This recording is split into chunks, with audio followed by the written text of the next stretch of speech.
Donc là, في الآية, les Yahoud, quand ils venaient voir le prophète, ils disaient « Ya Muhammad ra'ina ». Et ils commençaient à rigoler. Mais en fait, le terme ra'ina en hébreu veut dire le piteux, le petit, celui qui ne vaut rien. C'est ça ce que ça voulait dire. Sa'd ibn Mu'adh, qui était un grand compagnon du prophète, au Kana Sayyid al-Aws. Vous savez qu'à Médine, il y avait deux tribus. Il y avait l'Aws et le Khazraj. Le chef des Aws, c'était Sa'd ibn Mu'adh. Sa'd ibn Mu'adh, ayant vécu à Médine, il a côtoyé les Juifs. Et donc un jour, il les a entendus dire Ra'ina. Et ils ont commencé à rigoler, allez les voir. Il dit écoutez, je vous entends dire un mot au prophète, si vous le répétez, je vous coupe la tête. Alors le juif dit attends, mais vous aussi vous le dites. Vous dites Ra'ina. Il dit oui, mais nous, le sens qu'on lui donne, c'est pas le sens que vous donnez. Vous lui donnez un sens de quoi?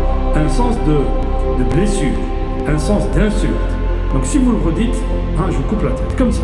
En fait, changez la terminologie avec laquelle vous parlez avec le prophète sallallahu alayhi wa sallam. N'utilisez pas les mêmes termes que vos ennemis, ceux qui ne vous veulent pas du bien. N'utilisez pas la même terminologie. Pourquoi? Parce que ceux-là, quand ils utilisent cette terminologie, c'est pour vous blesser, c'est pour vous rabaisser, c'est pour faire de vous moins que rien. Donc n'utilisez pas les mêmes termes que eux ils utilisent. Vous remarquerez, je vous disais, que cette ayah, elle vient juste après avoir parlé de quoi? De sihr, après avoir parlé de sorcellerie. Et aujourd'hui, les gens, ils avalent, ils ne cherchent pas les vérités. Vous savez, hein,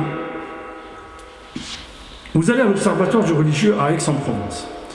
Ils ont fait des études sur l'état de l'islam, par exemple, en France. Ils disent, celui qui a fait l'étude, c'est un professeur émérite au CNRS, hein, il dit, même moi, je ne savais pas ça.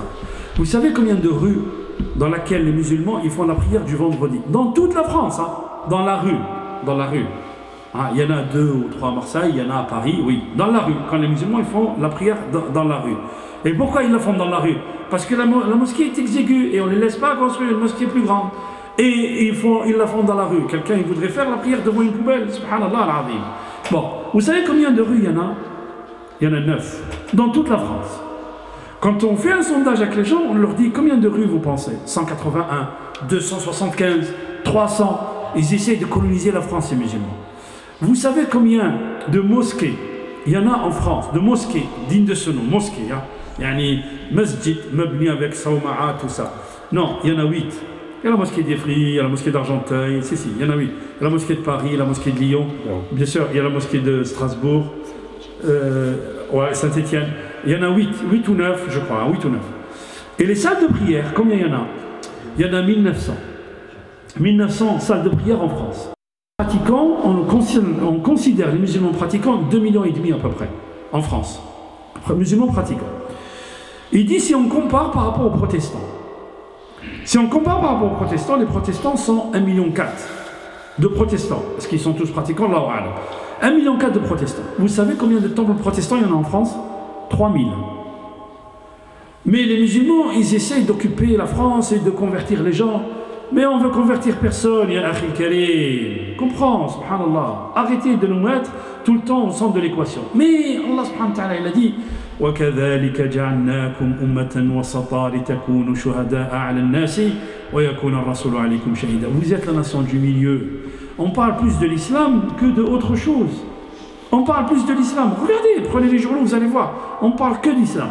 On parle maintenant, on apprend même les mots arabes. Katiba, on prend shahid, on prend subhanallah al-azim. Hein. Et ils ont dévoyé complètement le mot djihad. Des djihadistes. Alors qu'Allah subhanahu wa ta'ala dit الذين جاهدوا فينا لنهدينهم سبلنا. Wa inna Allah la ma'a al-muhsinin.